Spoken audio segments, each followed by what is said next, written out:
স্বাধীনতা, গণতন্ত্র, মানুষের অধিকার প্রতিষ্ঠা ও নারী শিক্ষাসহ দেশ গঠনের সার্বিক অবদানের স্বীকৃতিস্বরূপ দেশনেত্রী বেগম খালেদা জিয়াকে স্বাধীনতা পুরস্কার 2026 মরণোত্তর প্রদান করা হলো।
বিসমিল্লাহির রহমানির রহিম। স্বাধীনতা পুরস্কার 2026 এই মহতী অনুষ্ঠানের সম্মানিত সভাপতি, স্বাধীনতা পদকপ্রাপ্ত গুণীজন, মন্ত্রী পরিষদের সম্মানিত সদস্যবৃন্দ, উপস্থিত সেনা, নৌ ও বিমান বাহিনী প্রধানগণ, সুশীল সমাজের সম্মানিত প্রতিনিধিগণ, উপস্থিত সুধীবৃন্দ এবং প্রিয় দেশবাসী, আসসালামু আলাইকুম। আজকের এই মহতী অনুষ্ঠানের শুরুতেই আমি বাংলাদেশের জন্মযুদ্ধে বীর শহীদদের অত্যন্ত শ্রদ্ধা ভরে স্মরণ করতে চাই, যাদের আত্মত্যাগে আমাদের স্বাধীন সার্বভৌম এই প্রিয় বাংলাদেশ, মুক্তিযুদ্ধে যারা আহত হয়েছেন, পঙ্গু হয়েছেন, সেই সকল আহত পঙ্গু মুক্তিযোদ্ধাদের প্রতি আমার গভীর শ্রদ্ধা এবং সম্মান।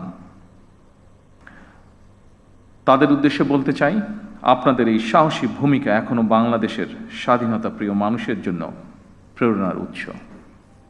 1971 সালের স্বাধীনতা অর্জনের যুদ্ধ থেকে শুরু করে 2024 সালে দেশ এবং জনগণের স্বাধীনতা রক্ষার যুদ্ধ, এভাবে দেশের প্রতিটি ক্রান্তি লগ্নে যারা জীবন দিয়েছেন, আহত হয়েছেন, নির্যাতন নিপীড়নের শিকার হয়েছেন, তাদের প্রতি বিনম্র শ্রদ্ধা।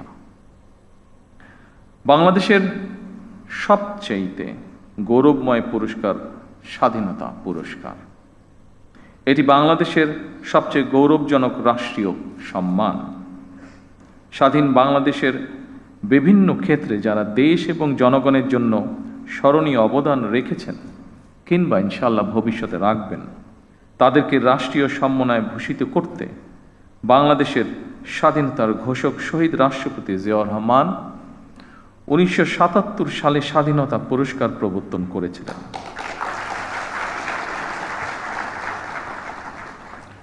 আজকের এই অনুষ্ঠানে আমি বাংলাদেশের স্বাধীনতার ঘোষক শহীদ রাষ্ট্রপতি জিয়াউর রহমান সহ স্বাধীনতা এবং মুক্তিযুদ্ধের ইতিহাসের সকল জাতীয় নেতার ভূমিকা এবং অবদানকে শ্রদ্ধা এবং ভালোবাসার সাথে স্মরণ করছি।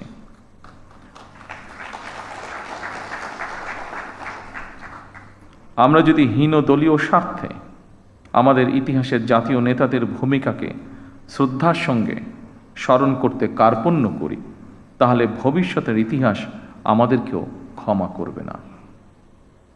আমি বিশ্বাস করি ঐতিহাসিক সত্য মেনে নিতে দ্বিধাচিত্তে থাকা হীনমন্যতার পরিচয়।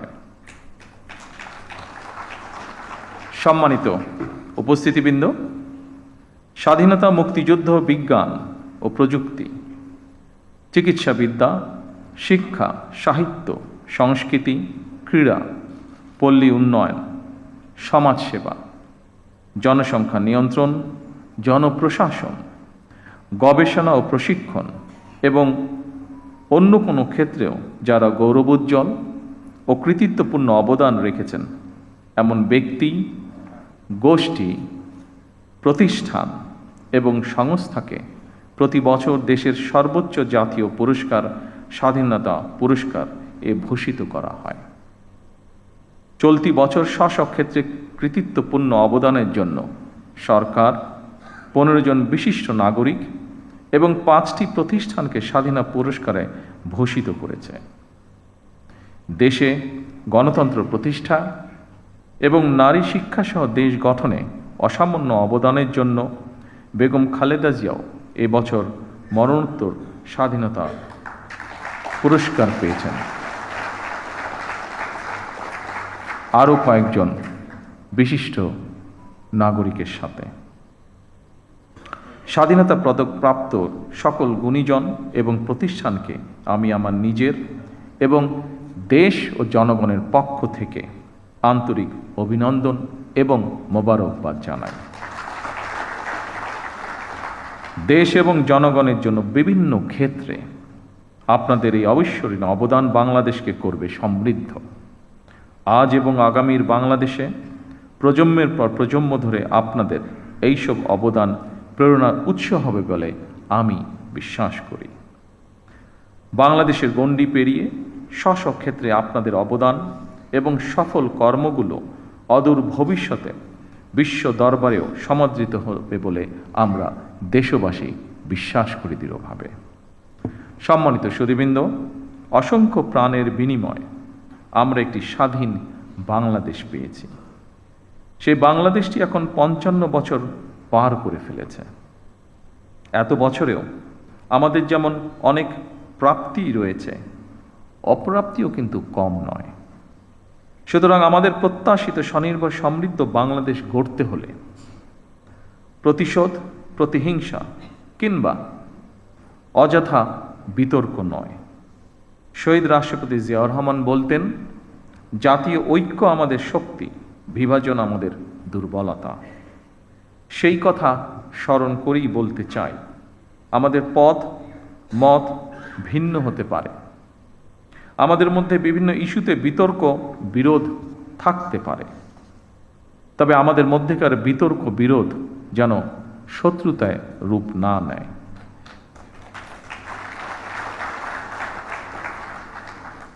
দেশের স্বার্থে অবশ্যই সে ব্যাপারে আমাদের সবাইকে অত্যন্ত সতর্ক থাকা জরুরি, কারণ বাংলাদেশের স্বার্থ বিরোধী চক্র এখনো সুযোগের অপেক্ষায় রয়েছে। সম্মানিত সুধীবৃন্দ, সম্মানিত সভাপতি, দুর্নীতি দুঃশাসনে পর্যুদস্ত একটি ভঙ্গুর অর্থনীতি, দুর্বল শাসন কাঠামো আর অবনতিশীল আইনশৃঙ্খলা পরিস্থিতির ভেতর দিয়ে নতুন সরকার যাত্রা শুরু করেছে। আইনশৃঙ্খলা পরিস্থিতির উন্নয়ন, দুর্নীতি নিয়ন্ত্রণের মাধ্যমে জনজীবনে শান্তি, নিরাপত্তা ফিরিয়ে আনাই হচ্ছে আমাদের সরকারের অন্যতম প্রধান অগ্রাধিকার। বাংলাদেশের বর্তমানে এক বিশাল সংখ্যক কর্মক্ষম জনগোষ্ঠী রয়েছে। কর্মক্ষম এই জনগোষ্ঠীর জন্য কর্মসংস্থান তৈরির এই মুহূর্তে হচ্ছে বড় চ্যালেঞ্জ। শুধু অর্থনীতি নয়, ফ্যাসিবাদী শাসন আমলে আমাদের শিক্ষা ব্যবস্থাও বিপর্যয়ে নেমে এসেছিল। এমনকি ইন্টারিম গভর্নমেন্টের সময়ও শিক্ষা ব্যবস্থায় শৃঙ্খলা ফেরেনি দুঃখজনকভাবে। বর্তমান প্রতিযোগিতামূলক বিশ্বে টিকে থাকতে হলে দেশের শিক্ষা ব্যবস্থাকে আধুনিক এবং অবশ্যই কর্মমুখী করতেই হবে। শিক্ষা ব্যবস্থাকে বাস্তবমুখী করার কাজটিও আমরা শুরু করেছি। দেশের অর্ধেকের বেশি নারীদের জন্য নিরাপদ বাংলাদেশ গড়ে তুলতে না পারলে আমাদের কোনো উদ্যোগই সহজে সফল হবে না। এভাবে প্রতিটি সেক্টরকে চিহ্নিত করে সরকার কর্ম পরিকল্পনা বাস্তবায়নের কাজ এরই ভিতরে শুরু করেছে। জনগণের রাষ্ট্র পরিচালনার দায়িত্ব পাওয়ার আগেই আমরা বিস্তারিতভাবে দেশের জনগণের সামনে দলীয় ইশতেহার ঘোষণা করেছিলাম। রাষ্ট্র মেরামতের অঙ্গীকার নিয়ে আমরা প্রকাশ্যে জুলাই সনদ বাস্তবায়নের জন্য স্বাক্ষরও করেছিলাম। জনগণ আমাদের প্রতিটি অঙ্গীকারের পক্ষে সমর্থন জানিয়েছেন। এবার আমাদের অঙ্গীকার বাস্তবায়নের পালা। সম্মানিত সকল উপস্থিতিবৃন্দ, আমরা ইতিমধ্যেই জনগণের সামনে দেওয়া অঙ্গীকার বাস্তবায়নের কাজ শুরু করেছি। আমরা দলীয় ইশতেহারে এবং স্বাক্ষরিত জুলাই সনদের প্রতিটি দফা, প্রতিটি অঙ্গীকার অক্ষরে অক্ষরে পালন করব ইনশাআল্লাহ। আমি বিশ্বাস করি ব্যক্তিগতভাবে পুঁথিগত পরিবর্তনের চেয়ে মানসিকতার পরিবর্তন অত্যন্ত বেশি জরুরি। বিএনপি সরকার যতবার রাষ্ট্র পরিচালনার সুযোগ পেয়েছে বারবার চেষ্টা করেছে এর প্রমাণ দিতে। সম্মানিত উপস্থিতিবৃন্দ, বৈশ্বিক যুদ্ধ পরিস্থিতির মধ্যেও আমরা সব কিছু চেষ্টা করছি স্বাভাবিক রাখার। বিশ্বের সকল দেশে তেল ডিজেলের দাম বাড়ানো হলেও আমরা জনদুর্ভোগের কথা বিবেচনা করে এখন পর্যন্ত এই সিদ্ধান্তটি নেইনি। এই খাতে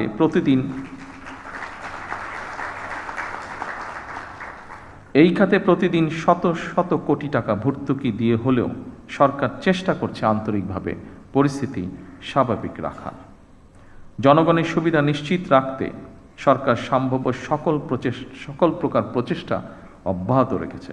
কারণ বর্তমান সরকার জনগণের দ্বারা নির্বাচিত একটি সরকার। বর্তমান সরকার জনগণের কাছে দায়বদ্ধ সরকার। সম্মানিত উপস্থিতিবৃন্দ, প্রিয় সাংবাদিক ভাইরা, আমি আশ্বস্ত করতে চাই জনগণের বিচলিত হওয়ার কোনো কারণ নেই। তবে আমরা যদি সকলেই রাষ্ট্রীয় আচার অনুষ্ঠানে বাহুল্যের বর্জন, এমনকি পারিবারিক পর্যায়েও যদি অমিতব্যয়িতা পরিহার করি, তার জন্য আমি দেশের সকল মানুষকে অনুরোধ জানাচ্ছি। সম্মানিত সুধীবৃন্দ, আজ যারা স্বাধীনতা পদকে ভূষিত হলেন, আপনারা প্রত্যেকে জাতির গৌরব। আপনাদের মতন সফল মানুষরা আগামী প্রজন্মের সামনে দৃষ্টান্ত হয়ে উঠুন। এই প্রত্যাশায় আপনাদেরকে আমি আরও একবার ধন্যবাদ জানাতে চাই। যারা মরণোত্তর পুরস্কার পেয়েছেন, আল্লাহর দরবারে তাদের মাগফিরাত কামনা করছি। সম্মানিত উপস্থিতিবৃন্দ, আমি এই বলে আমার বক্তব্য শেষ করছি। আল্লাহ হাফেজ। বাংলাদেশ জিন্দাবাদ।